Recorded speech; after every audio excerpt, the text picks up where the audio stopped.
Hi, welcome to another session in the Best Year of Your Life Summit. My name is Fleet Mall. I'm your co-host for the summit and for this session, and I'm really thrilled to be here today with Max Strom. How are you, Max? Hi, Fleet. I'm doing really well. Thank you. Thanks for including me in this. Well, thank you so much for joining us. So I want to share a little bit about your background with our audience, and then we'll just launch into the conversation, all right? Okay. Great. Author, three-time TEDx speaker, and global breathing teacher Max Strom developed breakthrough innovation in using breathing patterns to alleviate crippling anxiety by focusing on the causes rather than the symptoms. His method is known to produce rapid results in alleviating extreme stress, anxiety, and post-traumatic stress, and some sleep disorders. He is the author of two books, There is No App for Happiness, which addresses the challenge of finding meaning in the digital age, and A Life Worth Breathing, published in 5 languages. A dynamic speaker, Max has presented keynote addresses at medical conferences, well-being conferences, corporate events, and many yoga festivals. Most recently, he presented at the World Government Summit in Dubai, the first wellness symposium in Saudi Arabia, the Mindful Leadership Summit in Washington, D.C., and the Inner Peace Conference in Amsterdam. His TEDx talk, Breathe to Heal, has over 2.5 million views on YouTube. You can see more of Max Strom's work on his online course, Breathe to Heal, and his app, Strategic Breathing. Max is based in the Netherlands, but teaches in English. And you can find more about Max's work at maxstrom.com. So again, welcome, Max. It's really an honor to be here with you today. We've met at one conference in the past. I was just really struck by your work, and have been following your work a bit since. And I'm a kind of a novice breathwork practitioner myself, so I'm really excited to be able to have this conversation with you today. Thank you. I'm so pleased to be able to present this to your community, and I enjoyed meeting you in Washington, D.C., and thank you for thinking of me. Yeah, absolutely. Your story, I understand that you had a career as a musician, actually, and at some point you found yoga. And I assume you found breath work through yoga. They're very related traditionally. Yeah. And I also understand that this was also a journey of healing for you personally. So I wonder if you could tell us a little bit about your journey of finding your way into breath work. Yes. So I got into the state that everybody gets into sometime in their life of wanting to know what the meaning of life was. Is there an afterlife? Do we have a soul? What's the right ideology? What's the right religion, etc. I started thinking of these things at age 15. And so I started reading incessantly. And I discovered meditation at age 16 and Qigong breathing at age 18. I lived in Santa Cruz, California, so that sort of thing was available there. And I really dedicated my spare time to these thoughts and these practices, as I was also becoming a musician. And the thing I realized about my studies at some point was it wasn't making me happier at all. And I was a young man who had a lot of drive to do something in this world, to make my mark in this world. So at 18, the old age of 18, I started my first band and was involved with music for about 13, 14 years. I had 2 records out in the early 80s. And that brought me pleasure, and it was fulfilling in some ways. I am a natural musician. But I took a year off because I was getting burned out from touring and the constant busyness of the music world. I took a year off and wrote a screenplay. And that screenplay, although it wasn't ultimately made, got a lot of attention. And I realized, oh, I can do this too. I'm a natural writer. And boy, it's a lot easier doing this because you just need a typewriter. I actually started with a typewriter, the new Max Print, within my price range at that time. And so I spent about 8 years as a screenwriter. I had 8 movies made, I think, that I wrote. And while I was doing that, I was living in Santa Monica, and right up the street from me was a yoga center. It was called Yoga Works, and it eventually became the biggest chain in the world. I think they just closed down recently because of COVID. But at that time, they had 1 room. And I had a new girlfriend who really loved yoga and took me to my first yoga class on my birthday. I was 35 years old. And it was really extraordinary for me because of how I felt after. I didn't really like how I felt doing it. But afterward, I slept better. That first night, just slept better, was more relaxed. And again, people started noticing immediately within a couple of days that I seemed a little bit different. So I started practicing 6 days a week. I'd write all day, and in the evening, I'd walk 3 blocks to the yoga center. It was great. And what I didn't imagine was, because I got into the yoga side of breathing, I got introduced to what they call pranayama. And because I really dedicated myself to implementing that in my movement practice of yoga, it really doubled the intensity of what was happening to me. And I became a calm, centered person. And I would say pretty happy. And I really lost my drive to attain things, because I was wanting to attain things because I was living in pain, because I felt isolation, the basic human sufferings, anger, stress, a little bit of anxiety. It was just a different life when I felt good. It's like if you're not hungry, you don't desire to eat a box of cookies. If you're full, you don't have to withhold yourself from eating the box of cookies. You just don't, because you're not hungry. You don't seek alcohol because you're already relaxed. So it was like the gift that kept giving, in that my needs, my overhead just shrank. My emotional overhead, my mental, my financial overhead, everything became simple. I had a simple life. So I started teaching yoga and gradually phased out of writing films because it made me happier. And then I centered my practice on breath work. I became known as the yoga teacher in LA who would make you breathe if you went to his class. And then, of course, I got to experiment with this as a teacher with groups, and could see how it wasn't just me that was affected this way. Anybody who applied themselves could get the same benefits. You don't have to do it for an hour and a half or an hour a day either to get the benefits. You can really, I would say, in 10 to 20 minutes, get immense benefits from breath work. So you found breath work through yoga, and traditionally pranayama, or that type of breath work, and yoga are very interrelated. Does breath work really stand on its own? Can people practice breath work without embracing yoga as well? Or yes, that's a great question. Absolutely. If you have never practiced yoga and have no interest in practicing yoga, you can get a lot of benefit from the breath work.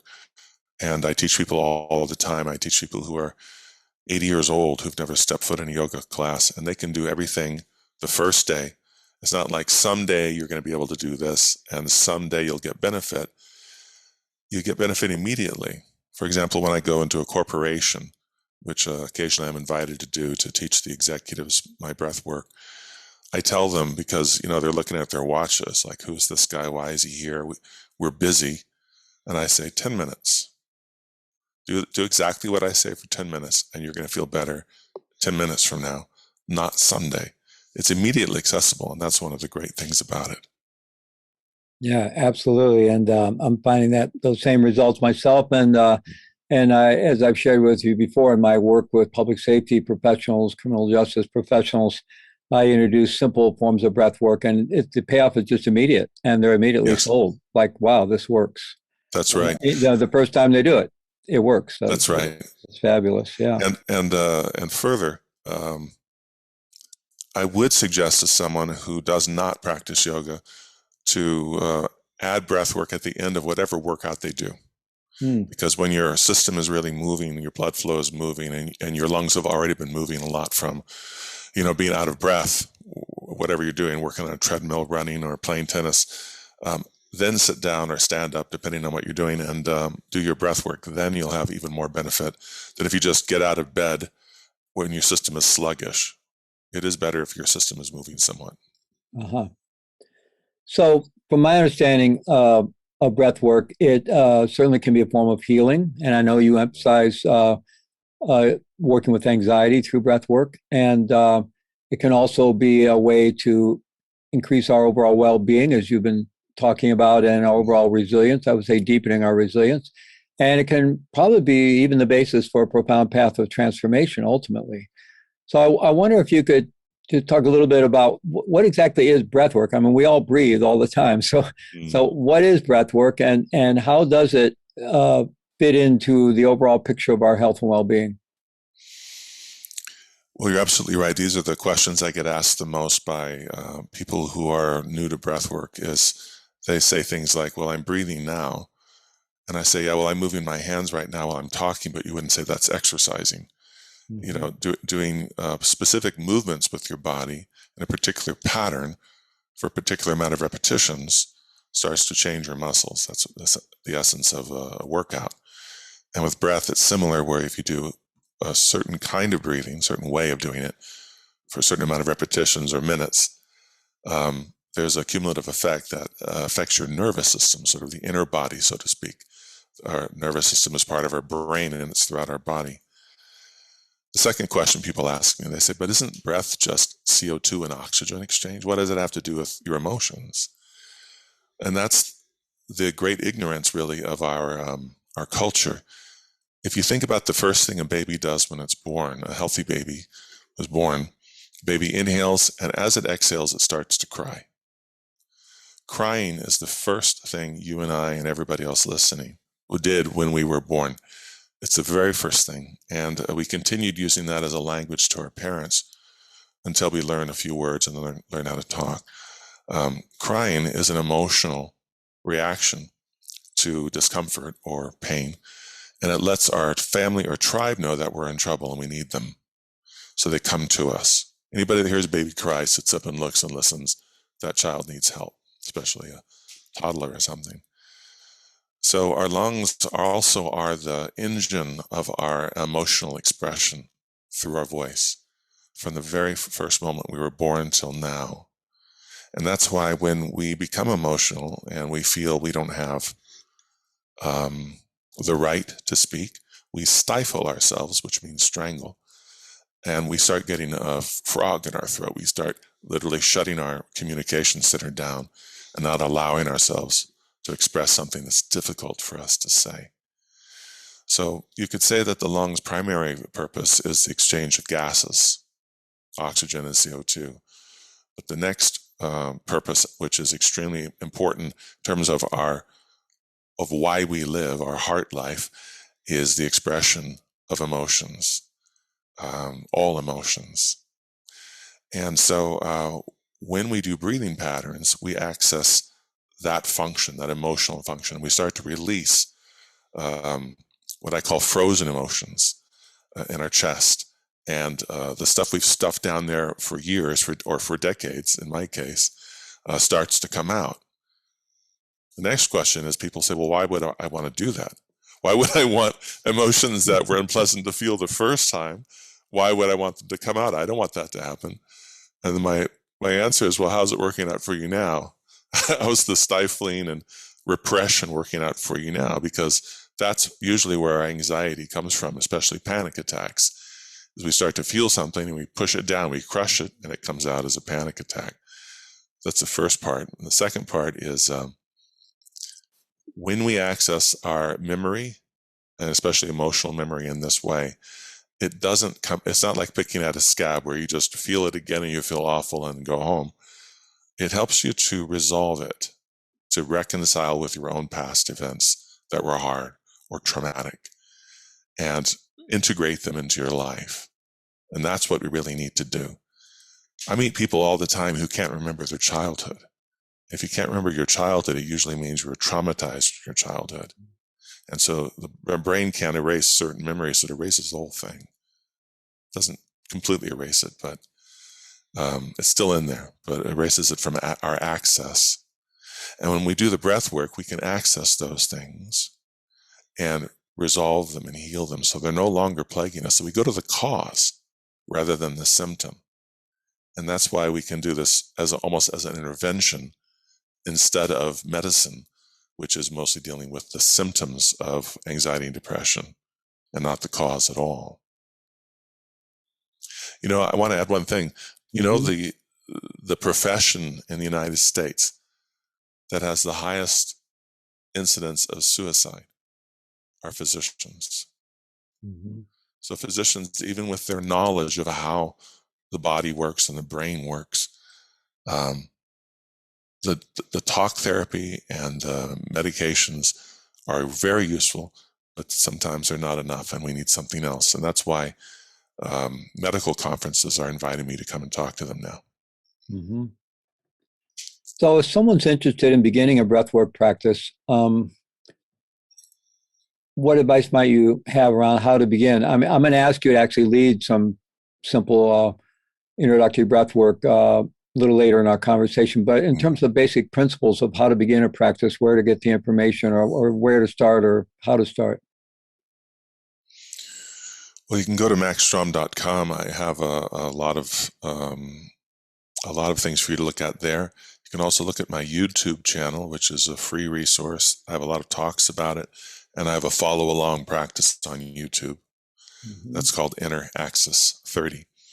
And if you just look at Max Strom, you'll find that. Mm-hmm. A lot of people get introduced through my TED Talk called Breathe to Heal. That's the one you mentioned with all the views. Mm-hmm. You know, we don't promote that in any way. It's just word of mouth. And for something that doesn't have puppies in it or women in bathing suits to have 2.5 million views about a very serious subject, that's unusual on the internet. And that's because I present the case for breath work and how it's so powerful in our healing journey with our emotions. And our emotions are everything. That they determine whether our marriage works, whether our relationship with our kids is working, etc. So I usually tell people, watch that first. Or if you have somebody, your mom wants to, she's thinking about doing breath work, but she's skeptical, have her watch my Breathe to Heal TED Talk first, and then she'll feel good about it, and then have her do the practice after that. There are a lot of good breathing teachers around at yoga schools. There are also a lot of people who are not so good or not so experienced. Mm-hmm. But if you want to try online, I would start with my YouTube channel and my website, maxstrom.com. And is there an ideal time of day? You mentioned if you do work out, helpful to do it after you've done a workout because your body is more awake and fluid and your energy is moving and so forth. But is there an ideal time of day to do breath work? The ideal time of day is whenever it works for you. That I sincerely mean that. Some people are morning people. They like to get up at 5 a.m. and go for a run and then do their breath work. And to me, that just sounds like torture. I would never do that. I'm more of someone who likes to practice in the late morning or early afternoon. So we have kids, we have jobs, we have commuter traffic. Fit it in whenever you can. And as one of my friends says, she said, Max, I have to be honest, I never do your 20-minute breathing practice. I do it in sections of 5 minutes throughout the day, your breathing practice, whenever I can slip it in. It's almost like a cigarette smoker who slips outside to smoke for 6 or 7 minutes. She takes breathing breaks, and that works for her. Much healthier strategy than taking smoking breaks, obviously. Yes, much healthier. Yeah, well, that you kind of answered my next question because I was going to ask you about time. So you have a standard kind of 20-minute practice, I guess you offer. 30. 30 minutes. 30, it's called Inner Axis 30. Mm-hmm. And that would be ideal. But I would hate it if someone said, well, I don't have 30 minutes, so I'm not going to do it. I say, do you have 6 minutes? Just do the first 6 minutes. It'll benefit you. So if someone's, has a morning routine of some kind and they're already doing a number of things, they could literally put 5 or 6 minutes of breath work into that as a starting point at any rate. Exactly right. Mm-hmm. And if you do 5 or 6 minutes a day after whatever else you're doing for exercise, I guarantee you'll want to add more minutes after that. Mm-hmm. Mm-hmm. Also, for meditation, for the meditators out there, it's really good to do before your meditation, to prepare you for meditation. Because sometimes, as you know, your mind is chaotic, and to sit down and meditate is difficult. Mm-hmm. So if you do the breath work first, it calms you down, makes you still, and then the meditation comes more easily.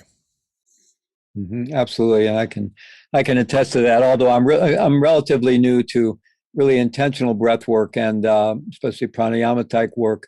I've been meditating for almost 50 years, and I've always done some preliminary breath things and experimented with many types of meditations that involve really relaxing the breath and working with the breath in a really relaxing way, and sometimes even doing a cleansing breath or Hmm. alternate nostril breathing, those kind of things just right before you start a session, because it does help settle the mind a bit, and you're going to not have to deal with all the chaos of the mind for the first part of your meditation practice. Yeah. That's right. So, in the pranayama tradition of breath work, often a lot of practices include some form of breath retention. Hmm. And I'm curious as to the importance of that. We're getting into a little technical area, but the importance of that. And then I also have a combined question of, whether there's risks and where people really need to get guidance. Is there an initial kind of benevolent area of breath work, and then an area where it gets a little more advanced and you're going to, you need more guidance or more support? Let me answer the safety question first, Fleet. Most breathing exercises are completely safe for virtually everybody. Um, Now, there are people with exceptional physiologies. For example, I work with a woman whose normal blood pressure was something like 70 over 50. Now, if someone with extremely low blood pressure would have to take care of doing things like holding the breath. And people who have schizophrenia, if you're doing more stronger breathing, it has been known to trigger a schizophrenic episode. I always say that as a caveat. But basically, for everybody else, it's perfectly safe. And in fact, the people who are listening right now might think or say out loud, well, what about asthma? Especially for asthma, definitely do it. What about emphysema? Yes. COPD? Yes, definitely. It will help you with these things, not harm you. And breath retention for your audience is basically holding the breath in or out. When you hold it out, that means you've emptied your lungs and you're holding yourself in the still position. Holding the breath in is really interesting. And if you have anxiety, if the type of person who has anxiety and just the thought of breathing exercises scares you, you need to start holding the breath in a very conservative, simple way. When I work with people with a lot of anxiety, I mean, people who have panic attacks on a regular basis, and they hear breath work, it scares them because what they're afraid of most is what's inside them. I mean, think about a panic attack. It comes from within, It's like something trying to claw its way out of you. And in a way, it is your past, so to speak. So I'll answer this in a short story. I was teaching holding the breath to an audience at a conference, and a lady raised her hand and she said, I can't do this, I'll have a panic attack. I said, we were going to hold the breath for 15 seconds. She was not going to do it. I said, no problem. Maybe you could hold your breath for 8 seconds. And she said, you don't understand. I will have a panic attack. Mm-hmm. And I said, I understand. And she was annoyed with me by this point. I said, can you hold your breath for 1 second? She said, well, of course I can hold my breath for 1 second. Okay, so we've established a baseline. 1 second is no problem for her. 15 seconds scares her to death. So her job is to find out what number is less than 15 seconds but doesn't scare you. So I said, you decide on the number. And then I led the group and I was watching her. And after a little while, she was also holding her breath for 15 seconds. And at the end of the session, she was holding it for 30. But with anxiety, you don't want someone else telling you how to control your breath. It's this control thing that people with anxiety have. They're terrified of being controlled by an exterior force or person. And so giving them the power for the speed of the breath or the duration of the breath is important to make them feel safe. Feeling safe is important to deal with anxiety. So whether it's 1 second or a minute, and the world record is over 23 minutes now, not held by me, by the way, whether it's 1 second or a minute, you decide and find the number where you can do it without feeling panicky at all. And if you do it every day, let's say that number is 15 seconds, in a few days you're going to be doing 20, 30 seconds. It's going to grow because you'll feel safer and safer and safer. So you start to develop a relationship with your breath, which affects you emotionally. But one of the things that holding the breath does, if it doesn't freak you out, is it lowers your heart rate. It slows your heart rate down. So if I were to wear a thing on the tip of the finger that reads my blood oxygen level. Yeah, oxygen level and pulse. So I put one of those on, and I look at it. My heartbeat right now would be about 70 beats per minute. And if I did this, in about 12 seconds, it'll drop to 50 beats per second, Mm.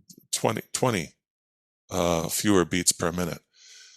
So if you do that several times in a row, you're asking your whole system just to start to slow down, slow down. And also, when you inflate your lungs and hold your breath, it's great for lung health for people with asthma, etc. And it can increase your lung capacity so you can breathe deeper and deeper as time goes on. Something I've noticed in meditation is that in very stable, formless types of meditation practice, at the end of the out breath, you begin to just kind of relax into that gap and be able to rest there. And it doesn't necessarily even feel like you're holding your breath. It's just kind of a natural pause. And it can be extended quite long sometimes. And not only is, I'm sure the heartbeat is slower, but the mind gets very still in that Yes. moment. A tremendous sense of stillness of mind in that gap of non-breathing. Yes. Yes, and you're absolutely right. I teach my students the very thing you're talking about. Is I say, after you exhale, see if you can just feel when your body says to inhale. Feel it. And then you inhale and hold your breath for a second. And you'll feel a natural wave of descension now, and the descending. Mm-hmm. And you'll exhale. And if you do it like this, it's even more relaxing. Mm-hmm. Mm-hmm. Yeah, it's really quite fascinating to begin work with that. Where I do introduce breath work with public safety professionals, I really couch it in terms of self-regulation, basically. And so I wonder if you could talk about that a little bit, because I assume that the reason this can really be helpful with anxiety, for at least one reason, is that our breath is completely aligned with our autonomic nervous system. We breathe in, there's a slight upregulation. We breathe out, there's a slight downregulation. Mm-hmm. So the way that we can actually manage our own autonomic nervous system is through the breath. Yes, you can change your internal state by using breathing patterns. For example, I know a man, a friend of mine, he's a retired Army Ranger, and they would use the box breath before going into a battle situation. The box breath is where you just inhale 4, hold your breath 4 meaning beats or 4 seconds. You inhale 4, hold 4, exhale 4, and pause, empty for 4. So box is just a way of remembering the metric of it. So, for example, they don't do that to deeply relax before going into battle. You don't want to be totally relaxed. But it does relax them somewhat, but it clears the mind. It helps keep you focused. So certain breathing patterns can really clear the mind and make you more present before you give a presentation or in a meeting or having a difficult conversation with someone. So you can also use breath work for these things. I created something called the pilot breath, and that was for pilots going into combat zones, basically, because I had that described to me by a couple of combat pilots who say how stressful it is knowing you're flying into an area where they're going to shoot missiles at you. And is there a breath for me? The guy asked. I said, yes. Because one of the mistakes people make with breathing, I see this all the time, including in yoga, including by breathing teachers, is if your heart rate is really elevated, let's say you're just nervous or angry, or you're even walking up a hill for the last 30 minutes. So your heart rate's elevated and you're breathing hard. The way to change that is not to try to force yourself to breathe slowly. That actually kind of makes you feel like you're suffocating. You actually should breathe deeply, but breathe faster than you normally would, almost like a dog panting. And you can recover your breath in about 45 seconds. I call this the recovery breath, and I teach it now. I just started teaching this to some cricket players in Australia through Zoom, of course. And it's working for them. And so relaxation is not the only thing that we can control using our breath. But the main thing, as I mentioned earlier, is if we can use breath work as a daily practice to not only relax, but to start bringing ourselves into a sense of equanimity emotionally, that affects all of our relationships. That affects how much alcohol you want to drink in a week. That affects if you commit road rage or you don't. et cetera, et cetera, et cetera. Your emotional life is everything. All the money in the world is not going to change that. And new performance, higher performance methodologies aren't going to change that either. We have to reconcile with our past if we want to have a healthy future. And in that sense, breath work can really be foundational to our health and well-being altogether.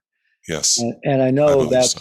a lot of your focus is the healing aspect of it. And you mentioned before about surfacing repressed emotions and past feelings and internalized trauma and that kind of thing.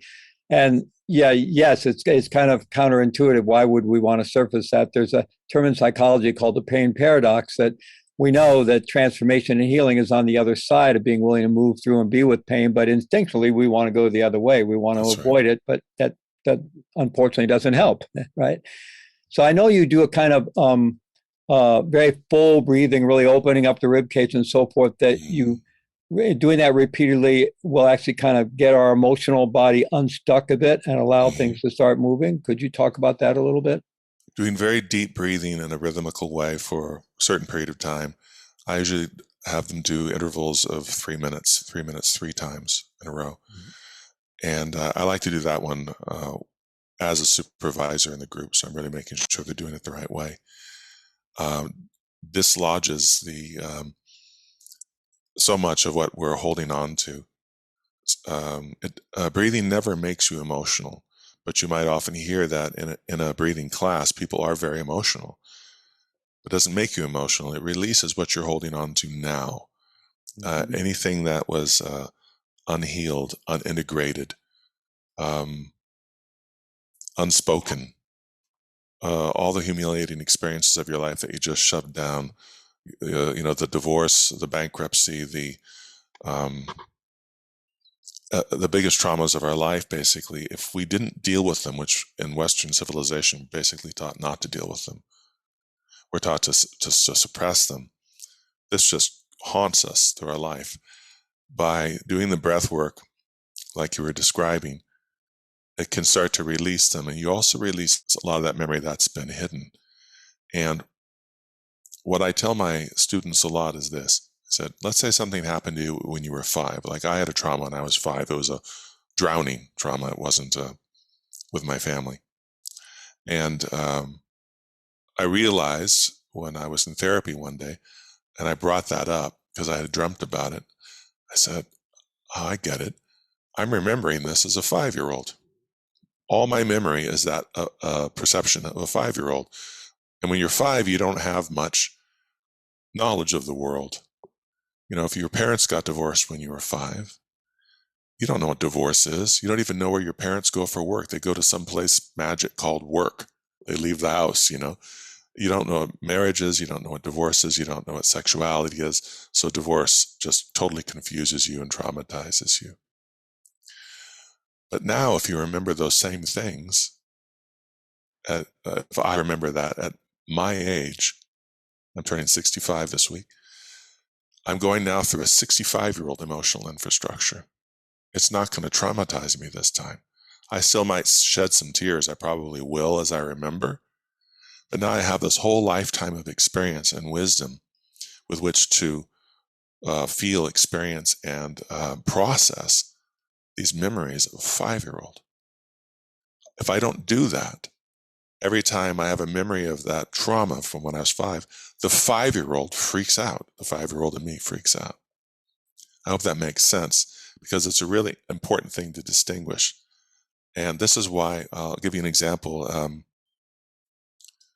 One woman who came to some of my workshops is a psychologist who specializes in helping people who've been tortured.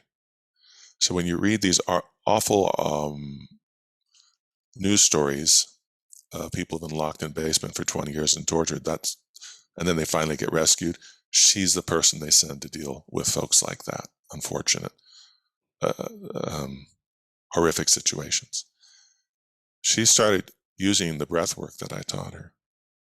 And she said, what used to take me 4 sessions now takes me 1 session to access their interior life and release it.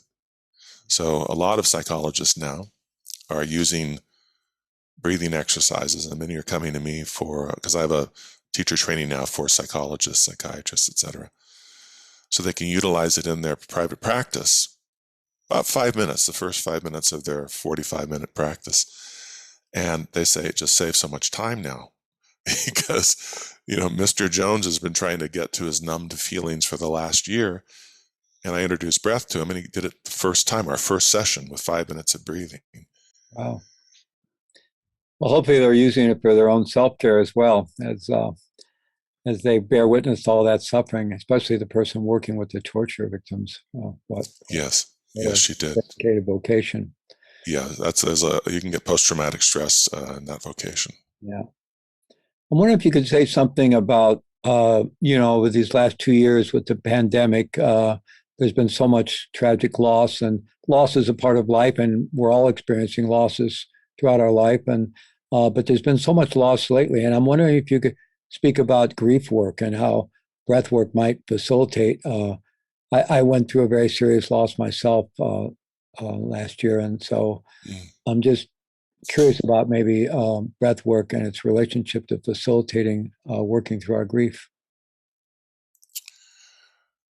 Yeah, I thank you for sharing that. I'm sorry for your deep loss.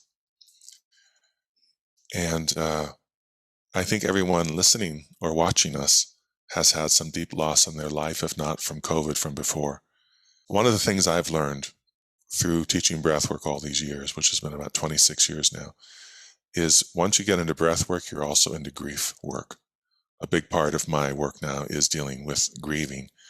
I say breathe to heal, you also have to grieve to heal.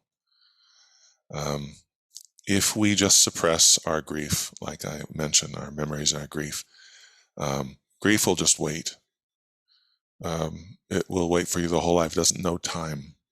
You can be 80 years old, and if you haven't dealt with something, you can have something that triggers a memory and be right there in that deep grief that you were in when you were 20 years old.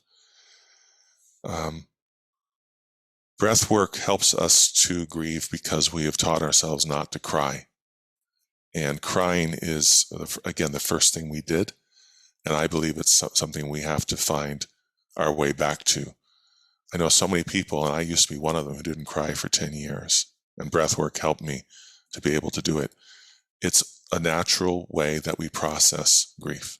No one taught us. It's genetically programmed. And I'm not saying that everybody should just start crying whenever they feel sad. There's a time and a place. But if you have that time, and if you have a private place, you should let it out whenever you need to. And when you lose somebody, someone that's passed away from COVID or from anything else, those tears are tears of love.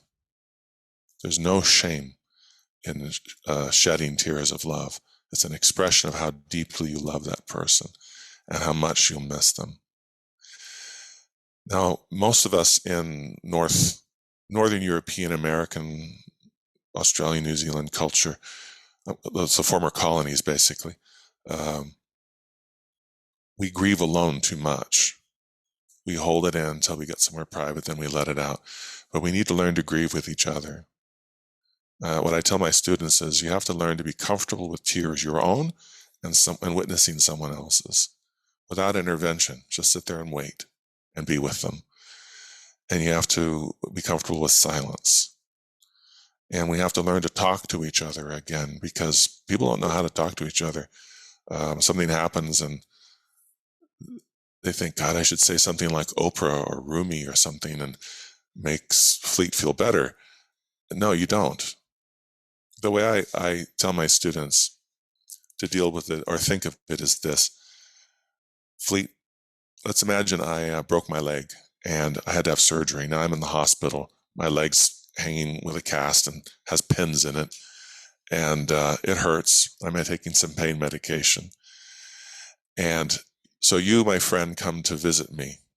Now, when Fleet comes to visit me, do I think he's going to heal my leg? No, I don't. Do I think he's going to take the pain away? No, I don't. Does his presence matter? Yes, it does. And it's the same thing with a broken heart. Going to sit with your friends and witnessing them as they grieve if they want to allow you to do that, means everything to them.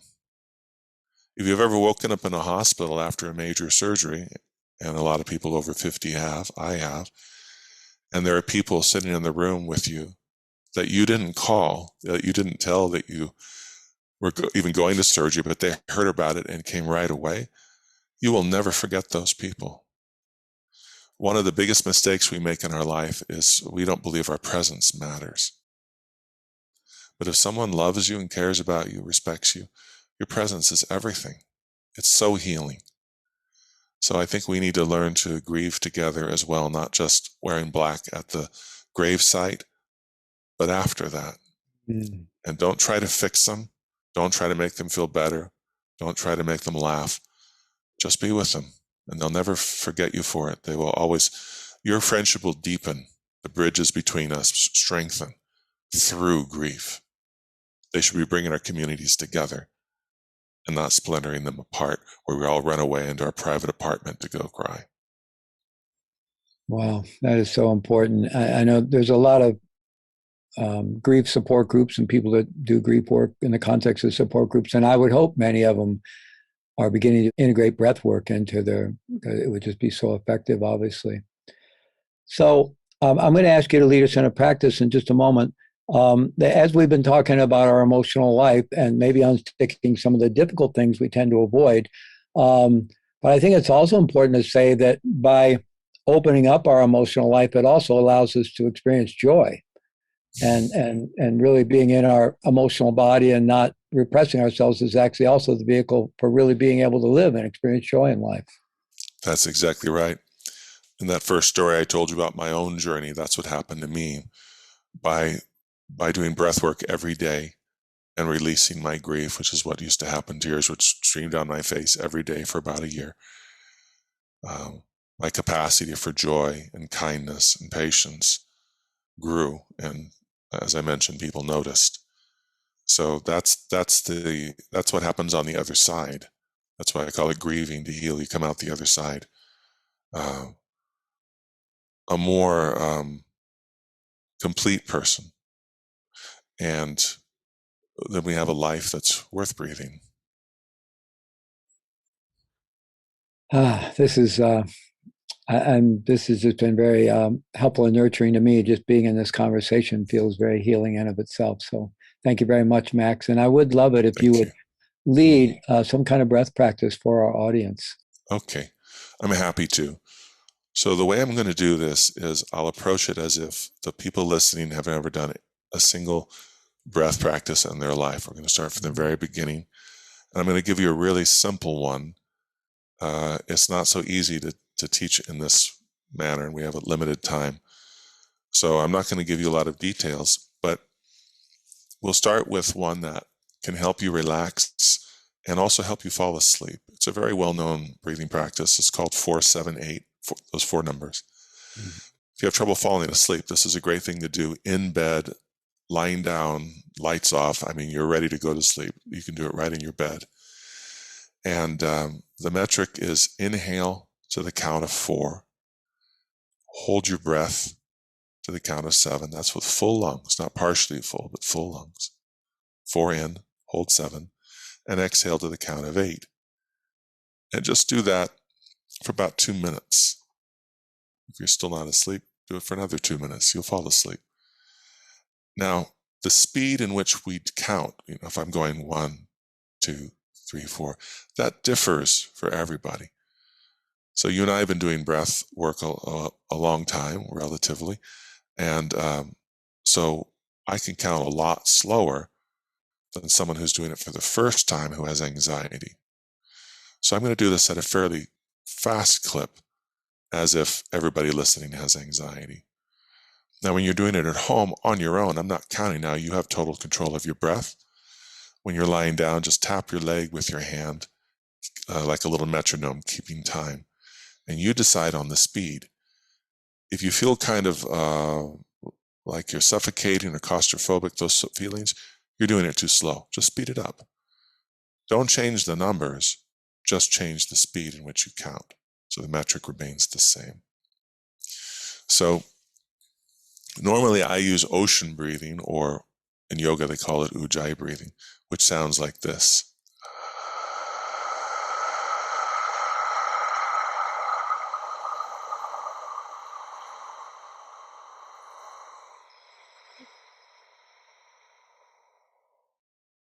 So that was an inhale, and that's the speed. That would be my 4. That would be 1, 2. But we're going to do it a lot faster than that. And if you don't know how to do ocean breathing or ujjayi breathing, just sniff when you inhale and do the blowing out the candle thing when you exhale, or whatever you want to use with your mouth to slow down your exhale. So this is the speed. So when I say inhale to the count of 4, you know that I'm going to count that fast. So everyone sit up straight, or if you're lying down, you can remain lying down. Otherwise, sit up straight. You'll breathe better. And to prepare, just everybody quickly exhale. To the count of 4, inhale. 1, 2, 3, 4. Hold your breath. 1, 2, 3, 4, 5, 6, 7. Exhale. 1, 2, 3, 4, 5, 6, 7, 8. Inhale. 1, 2, deeper. 4, hold. 3, 4, 5, 6, 7. Out. 1, 2, 3, 4, 5, 6, 7, 8. In. 1, 2. Ribs bigger. Hold. That's it. 3, 4, 5, 6, 7. Slowly out. 2, 3, 4, 5, 6, 7, 8. Straight spine. In. 1, 2, 3, 4. Pause. 1, 2, 3, 4, 5, 6, 7. Out. 1. Straight spine. 3, 4. Relax shoulders. 7, 8. Inhale. 1, 2, 3, 4. Pause. Relax your shoulders as you hold your breath. 3, 4, 5, 6, 7. Out. 1, 2, 3, 4, 5, 6, 7, 8. Once more. In. 1. Deepest breath. 3, 4. Pause and relax your shoulders. 4, 5, 6, 7. Out. 1, 2, 3, 4, 5, 6, 7, 8. Relax. Breathe however you want. I like to take just a nice deep breath after that.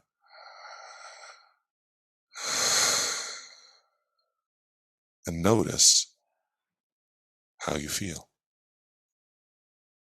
Notice if you just feel more relaxed, or if you feel tingling anywhere. Notice if you feel any emotions coming up. Some of you will, some of you will not. Some of you will later. So you can use this during the middle of the day, sitting in a chair when you just want to clear your mind and relax a little bit. And again, you can use it in bed to help you fall asleep at night. Well, thank you very much, Max. I definitely felt a lot of relaxation and clarity and stillness of mind, and actually felt a kind of feeling of joy as well. So I'm wondering if you could just demonstrate a little bit what you mean by, breathing fully, because I know you talk about really opening up the rib cage, back, front, sides, and so forth. I wonder if you could demonstrate that a little bit. When I inhale, I make my ribs move out to the sides. So my hands are there just to verify that it's happening. When I breathe in, you can see my hands move. Watch, now they'll go back towards center. You'll see them move out and in. So I'm not thinking about the front of my chest at all. The side ribs moving out and in. And the hand position right there is roughly where your diaphragm muscle is, which is the main thing we use to breathe. to make the breath happen. And when you move the chest out like this, the diaphragm moves to its maximum on the inhale and exhale. And that way you're able to pressurize your lungs and fill them 100%. That's great. I can imagine someone can even do that in front of a mirror and really get that visual sense of what that feels like. Because so many of us, because as a stress response throughout our life, become vertical or chest breathers, right? That's right. These muscles up here, which is That's right. Not healthy for us at all. Yeah, and to go with that for a second, sometimes you'll hear people say something like, don't breathe into your chest. But what they mean is what you just said. Don't breathe into just the upper, smallest parts of the lungs and do vertical breathing. Instead, you want to aim your breath to the lower part of the lungs and breathe laterally. And that brings the air all the way down to the bottom, fills your lungs from the bottom up. And that's why you can get your deepest breath possible that way. And it's very calming. Well, this has been incredibly helpful and instructive and inspiring, Max. And I really encourage people to check out your work at maxstrom.com. And you have lots of available practices and beginner level programs there, and also your YouTube channel. So please check out Max's work and watch that TEDx video. I've watched it several times. I think one of the reasons you've gotten so many views for that video, not only is it really clear instruction and personal because you're sharing your story, but you had just a quality of presence that's phenomenal that comes through in that video. And I really know that's a reflection of your inner work. And so I really encourage people to check that out. Thank you. That's very kind of you. Thank you. Well, wonderful to have you be part of the Best Year of Your Life Summit this year. So thank you again so much, Max. It's my honor. Thank you, Fleet. Please be well.